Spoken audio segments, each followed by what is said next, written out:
Hello, I am Elham Shirazi, and I have been in the telework industry for over 30 years. We are here to share some best practices for you as teleworkers for working remotely. And, these are best practices that have served employees well in other work environments, and hopefully they'll be good for you at Boulder County. First of all, the definition. Teleworking is about extending the workplace beyond the traditional office. A lot of people have been working from home, but that's not to say that that's the only place in the future. It might be that you would be working at another site of your employers, or somewhere closer to home. But that has to be clear between you and your manager as to where you're getting work done. You do need to obviously have a management buy-off to be able to telework. So it is a management prerogative and it's not an entitlement. And in the context of Boulder County, obviously this is supporting your resilience, during the time of a crisis. And hopefully it'll open up doors for more teleworking in the future. It's very important to also talk about what teleworking is not. Teleworking is not necessarily full-time, and before the pandemic, in fact, a lot of people enjoyed, having flexible schedules, meaning that it was obviously clear which days were telework days and which days would be in-office days. Hopefully, most of you will find yourself in some kind of a hybrid environment in the future, but there are some employees that never like working at home, and I guess some people will just choose to go to the office every day. Teleworking is not an employee benefit. It's not a perk. It's not a privilege. It's not an entitlement. It is simply a workplace strategy. And it's not always a substitute for dependent care, although this is the rule that everyone has relaxed during the pandemic. It is very important that, when hopefully we move forward, that kids can go to school, that they can go to childcare, and you don't find yourselves in a position where you have to manage, your work and your family at the same time. Teleworking does not mean that it's necessarily a longer work day. In fact, a lot of people find that their productivity improves because they are not interrupted, and they get a lot more done, in a day where they're working remote. And it's not about not seeing each other. Obviously, we have all learned how to Zoom and do Teams and use other platforms to get together. There is a business case for teleworking. Organizations do it because it makes good business sense. So whether it's tied to improving productivity, whether it's tied to providing more flexibility for employees, it's also a very strong tool for recruitment and retention. A lot of employees in the future are probably going to ask from their, if they're doing a job interview, is there flexibility in the office? It can be a morale booster for some, and hopefully some of you have felt that way, but doing it on a 5-day-a-week basis is a little difficult. There are also overhead savings for some employers where, they see that maybe employees are not all in the office on the same day, and maybe they can have less infrastructure. In fact, it's not unusual for some employers to introduce systems where there's a group A and a group B. So group A comes in 1 week and works at home the next, and then group B does the opposite, and they can probably save about half of their infrastructure. Obviously, a lot of employees love the fact that they don't have to sit in the commute and the stress of commuting, and it's also very closely tied to being resilient. What is the teleworker's role in this kind of a situation? It's really important that you realize that you play an important role in creating a safe, calm, and productive work environment. Given the trust that you have in the workplace with your managers, given your established relations and communication strategies. Make sure, though, that your home workspace is safe, and we'll talk about that. There are adjustments for employees, and we're going to talk about these. Obviously, some of them are, what is the impact going to be on teamwork? How will my manager know that I'm working?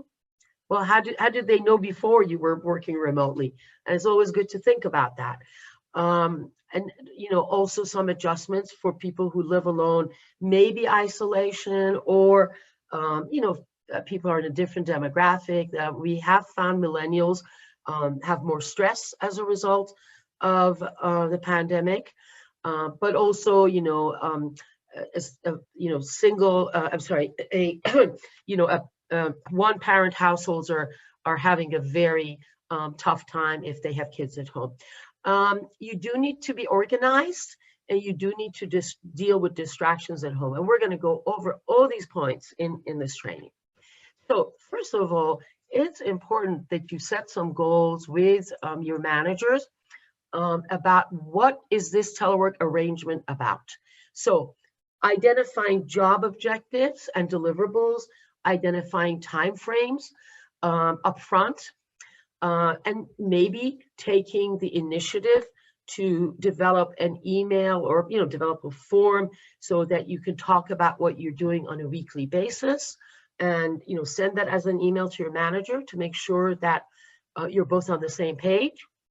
And once a week, we highly urge you to review the status by the end of the week through a digital meeting where you can see your supervisor, they can see you, and you can talk about what got done and what didn't get done. This is a process that should be repeated on a weekly basis. A lot of employees tell me that what has happened as a result of working a lot at home is that there is a weekly team meeting about what's getting done. And then there are one-on-one meetings between an employee and the manager. If your managers are not doing that, you may want to do it and, invite them to a Teams meeting or Zoom to discuss what got done and didn't get done. This is a sample telework task schedule, and it's really a sample. It's a very simple form. You can use this or you can use whatever to define your tasks, your deliverables for the week, and getting some, agreement with your manager that this is the right, list that you're working from. And you may, do an estimate of how long it'll take to get the work. Then at the end of the week, just write in what you accomplished or what you didn't accomplish and how long it took. Again, these kinds of forms should not be onerous. They should just help everybody stay on the same page and know, what the expectations are. Measuring productivity has always been the million-dollar question regarding teleworking. And obviously, this teleworking is not about necessarily checking in on time or checking out on time. You still have to do record keeping of your hours the way that your organization asks you, but measuring productivity is really based on other issues. So as you can see, these are results of a survey that was conducted by the Society for Human Resource Management. And this study is old, it's 2014, but even back in 2014, when they asked supervisors, what are the best ways to know about productivity and what employees are getting done, the top most popular response was employee response to emails, returns calls, communications are kept intact. So remember, those are very important to, for them to see your progress. And there should be some specific goals and parameters that are set with, the employee. And again, that's what managers have said. Some basically said it's on the honor system. And I was glad to see that a lot of people say our standard methods are the same, whether people are in the office or offsite. And very low on this list is having a software system that monitors hours. If a manager has to monitor your hours, that is not a good use of a manager's time. It should be about managing productivity. So hopefully you're getting there. Okay, what are some good tips for you as employees? Please do have a workspace at home. with ergonomic features, meaning you have a desk, you have a good chair, and I'm going to go over those in a few slides. Have something that says, here's when I start. Get dressed, not dressed up necessarily, but, be comfortable when you're remote, but do pay attention to whether it's an important meeting. Should you, look good, or is it one where you don't have to use a camera? Make sure that you have virtual breaks with your coworkers, so you have, your social interactions, and you don't isolate yourself in this environment. Do take breaks. It's really important that you take a mid-morning break, a mid-afternoon break, and a lunch break when you're teleworking, to make sure that you're moving around, and that you're not sitting in the same position all day long, because that is not good, for your wellness. And please do try to eat lunch away from your desk, unless you're having lunch with a coworker and you have to have a camera on. But I always try to use my lunch for just getting away from my desk and preparing something healthy, and enjoying it. Obviously, getting exercise in, go for walks, breathe, stay away from the news and radio when you're working. It can be very disruptive. Do have something that says, this is the end of my workday, so that you don't just keep working and burning out. And very highly recommended that you try to take some vacation or personal time off to unplug. And we'll talk a little bit about work from home fatigue or Zoom fatigue, and what are some good tips to overcome that. But taking vacation is critical.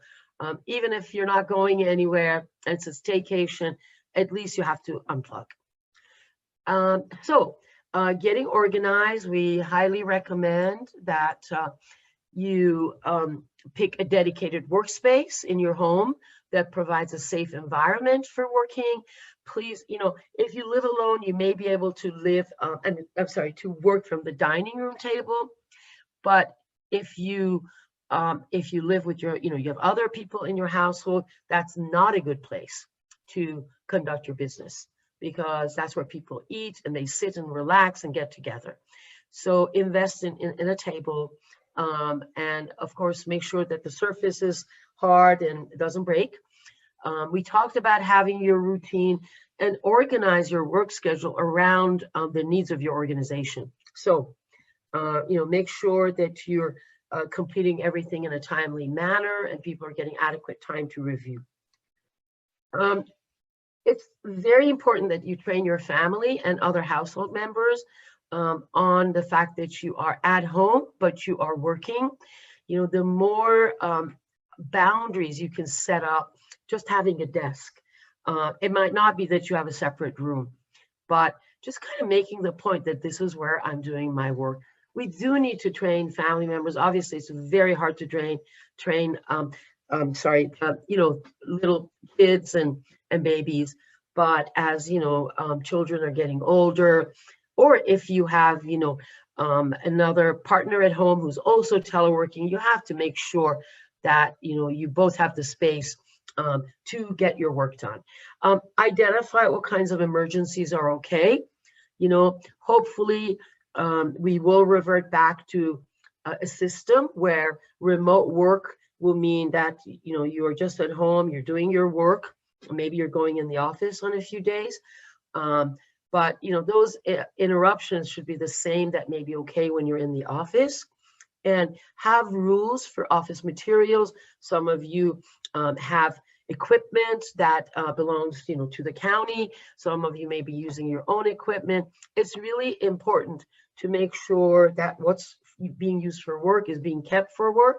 And I guess we all have to understand that maybe some employees right now are having difficulty, but we should agree up front on how we set up some core time so that everybody can get together. So as far as communications, you need to be accessible, you need to be available. Your contact number obviously should be shared. You want to make sure that you have ongoing communications. Please, if you maintain an electronic calendar, which I think is a must, it's really important for you to identify what are, your work meetings, when are you available, when are you not available, so that, everybody has that updated and has access to each other's schedules. And if you and your manager have decided that there's personal non-available time, then you can also reflect that on your schedule. But your manager has to be obviously on board. The impact on teamwork, get clear direction in terms of attendance and what attendance means to a meeting. Is it that you can attend and not show the video? Can you have your speaker off? Can't you? I think some of these rules of engagement need to be clarified. Every meeting, whether you're leading it or someone else is leading it, should have an agenda, a lead, and clear topics. We have found that conducting team huddles is very helpful to some employees. So, on some days, you may have a quick 15-minute huddle, which, you and your team go over, here's what I'm going to do today, here's what the other person is going to do. It kind of revs up all of you for working. Working alone for days without interaction can cause depression. Please, if you do live alone and this is hard on you, try to get out, walk, and at least to the degree possible, use Zoom to interact with some of the other employees. And it's very important that you should be trained on the technology. Now, as far as teleworkers, you want to make sure that you're maintaining contact with the coworkers, you're following security protocol as your company has established. Deadlines are critical. Don't set unachievable deadlines because you're working remotely. Sometimes I feel that managers and employees think they can do stuff a lot faster when they're at home, but just develop a schedule that works. If you have problems, keep your managers informed of problems that come up, talk about it, get them involved in problem solving. And you have to attend scheduled meetings by phone or digitally, and do scheduled meetings with coworkers and others.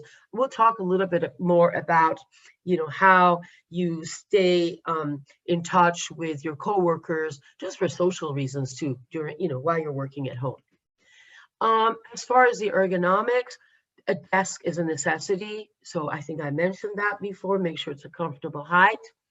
Make sure you have a chair that's adjustable for both height and angle, and it should have back support. It should be on wheels. Please don't work in a dining room chair that is going to hurt you. Lighting should be directed, so you're reading at eye level, but it should be directed towards the side or behind line of vision. Obviously, direct sunlight is not great. As far as safety, as employees, make sure that you have surge protectors. When you're configuring your workspace, make sure you don't have cables all over the place that people can trip. Good habit to have equipment close to electrical, outlets, and make sure there's enough airspace around your work area.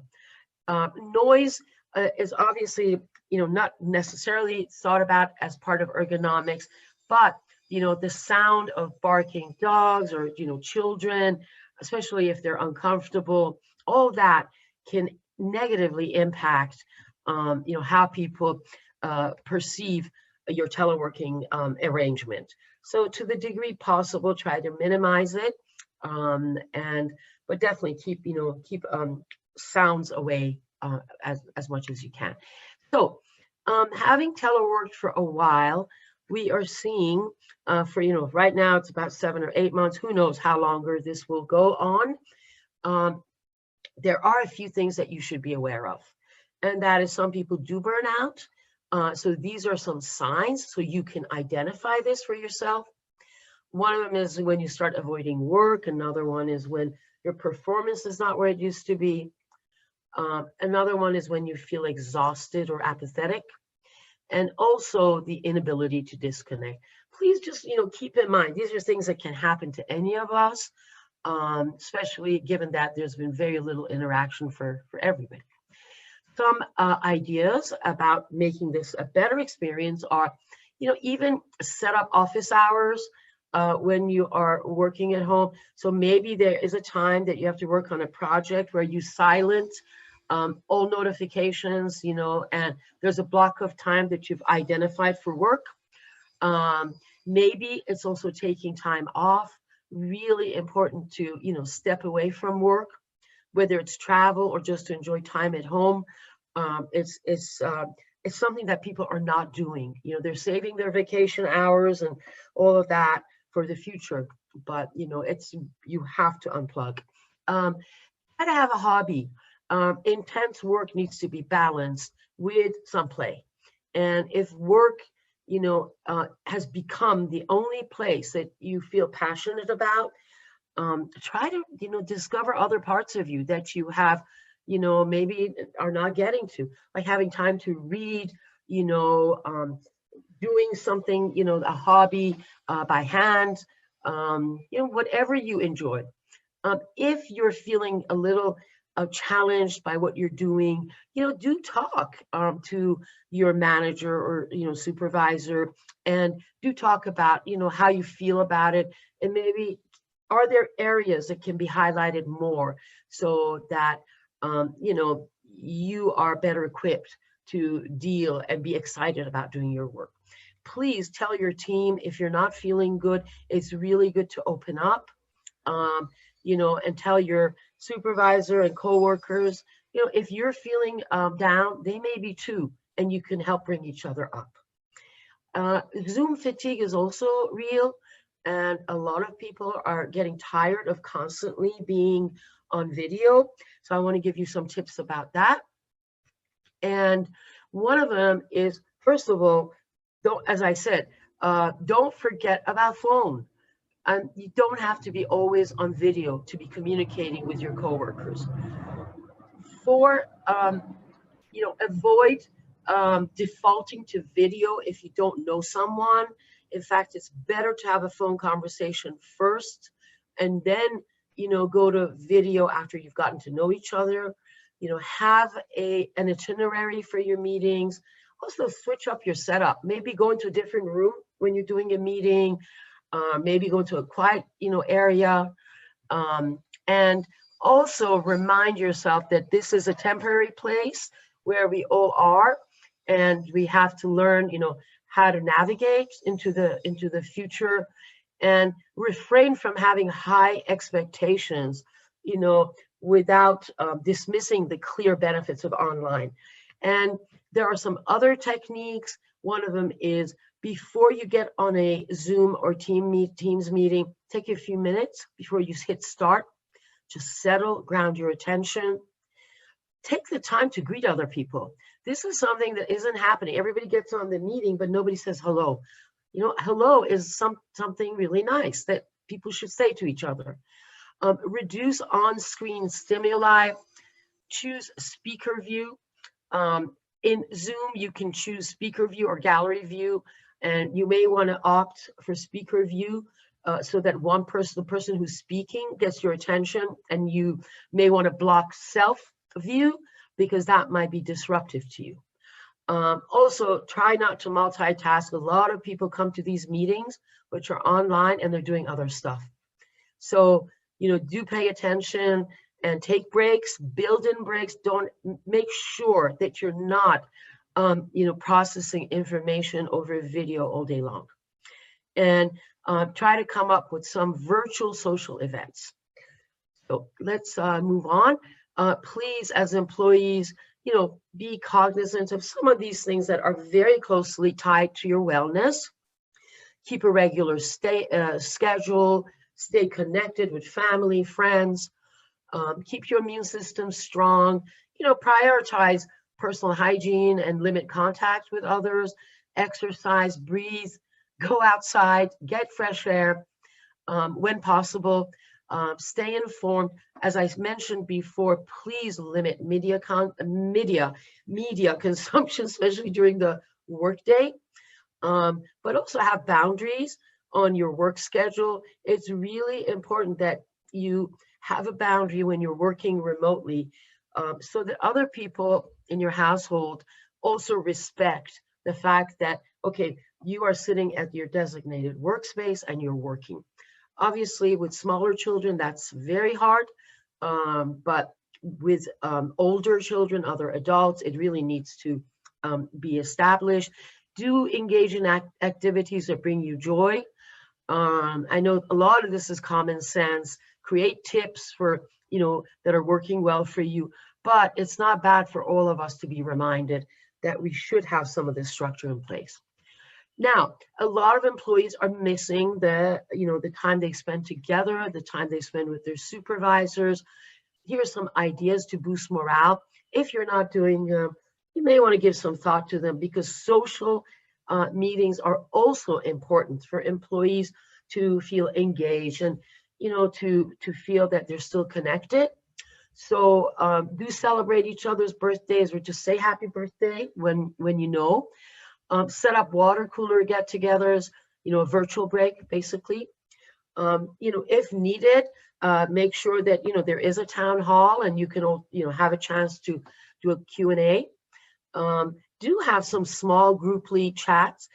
Don't always wait for your manager to set these up. Sometimes it's good for you to invite your manager and your team to a meeting. And, we do encourage managers to check in, but it's also important to have, some other types of interaction, like, here's my pet, meet my pet, here's my family, here's some recipes, here's a book club where you get together. Some people have, even virtual happy hour. So these are all very important in making sure that you keep connected. Thank you very much for your attention on this training.